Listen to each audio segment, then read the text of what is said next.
Often in engineering, we run into equations that would be pretty difficult to solve by hand. The good thing is that we usually don't have to.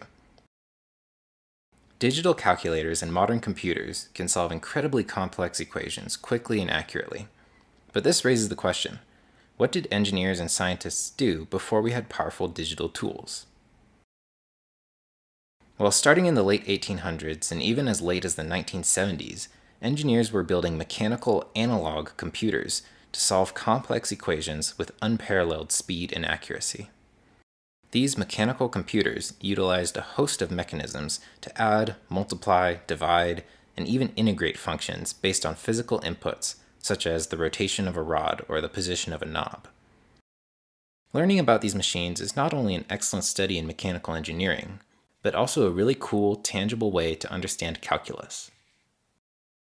So in this video, we'll be looking at one of the mechanisms that made mechanical computing possible, the Mechanical Integrator. Let's quickly remind ourselves of what an integral is. The integral of a function, understood graphically, is the area underneath the curve. Let's explain this using a common example. Say we were in a car traveling at 10 meters per second for 60 seconds. Here's a graph of the velocity over time. The question is, how far did we travel in total? Well, in this case, it's a simple calculation. The total distance traveled is just rate times time. 10 times 60 equals 600 meters. But notice something else.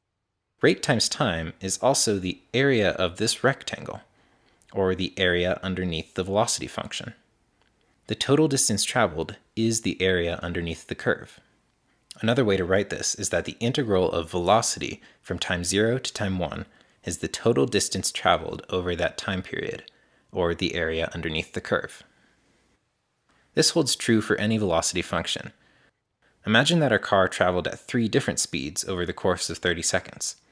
The total distance traveled is still the integral of velocity, or the area underneath the curve.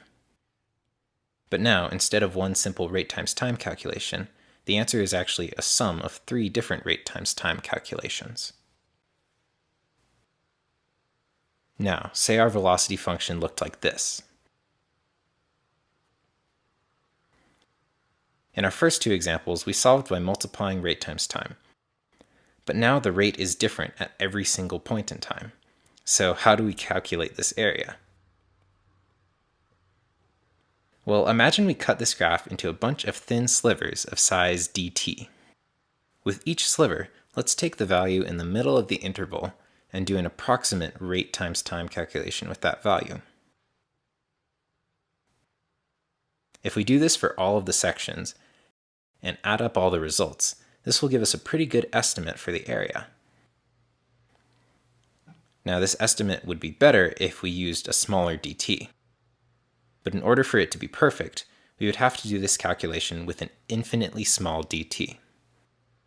This is essentially summing up an infinite number of rate times time calculations for infinitely small sections of this graph. Now, for many functions, we can actually perform this calculation using calculus.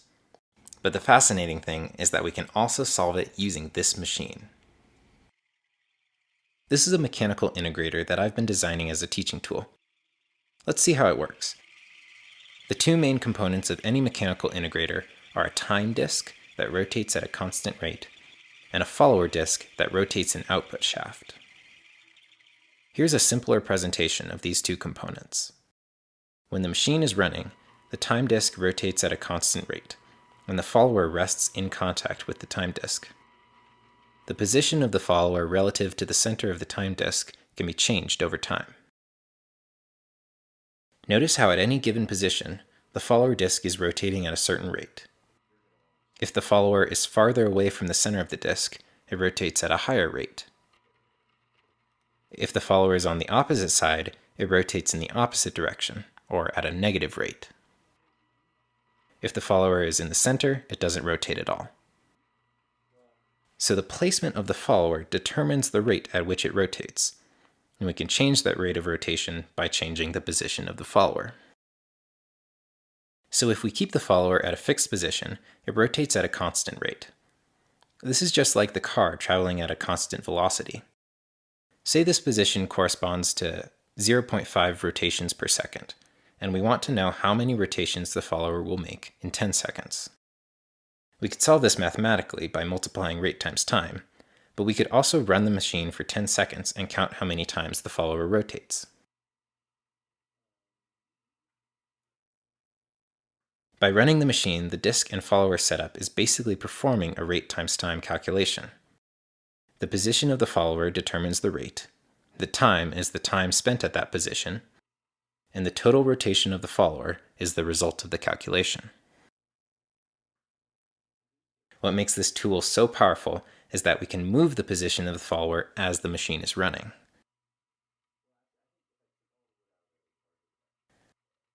Remember how to solve this integral we essentially needed to perform a rate times time calculation, but with a constantly changing rate? Well, if we move the follower as the machine is running, then the follower wheel continues to perform the rate times time calculation even as the rate is changing.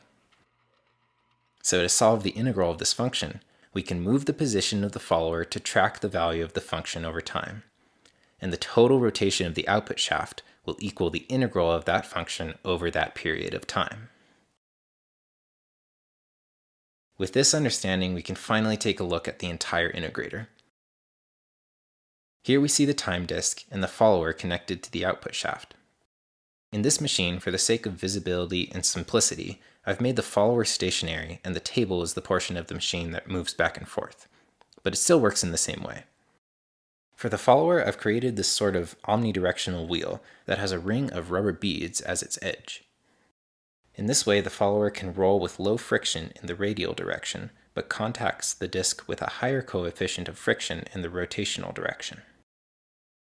The displacement of the table is controlled using this lead screw, and the follower rotates this output shaft.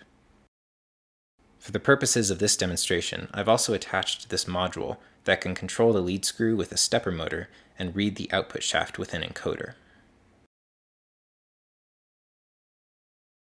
Let's graph a few functions for demonstration. With the function equal to 0, the integral is also 0. Here's a constant function, like the one we looked at earlier. You can see the integral increases linearly over time.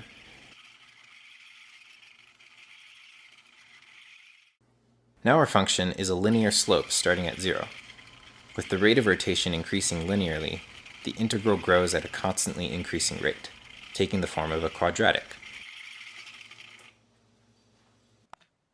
Here the integrator is graphing the third degree function that we looked at earlier. The integral over time is a fourth degree polynomial.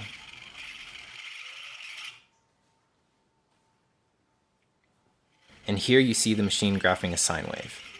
In this case, the function dips from positive to negative, so the integral increases and then decreases. Graphing the total rotation of the output shaft, you can see that the integral of a sine function follows the pattern of a negative cosine function.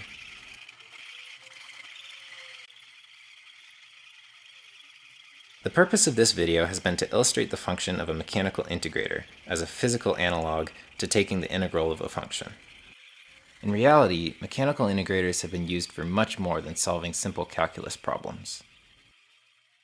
In 1878, Lord Kelvin's harmonic analyzer used 7 integrators to analyze changes in atmospheric temperature and pressure.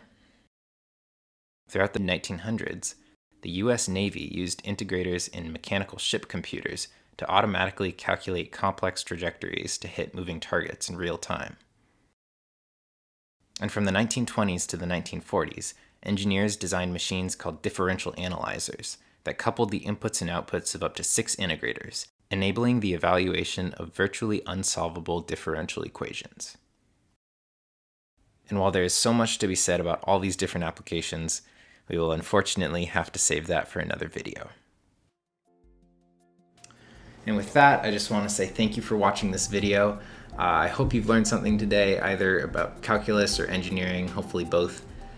This video is part of a project that I've been working on in collaboration with Dr. Michael Lippman and John Prevost of Princeton University. So a special thanks to them, and thanks also to the Princeton University Keller Center for their support for this project. So that's it for today. Thanks again for watching, and we'll see you in the next one.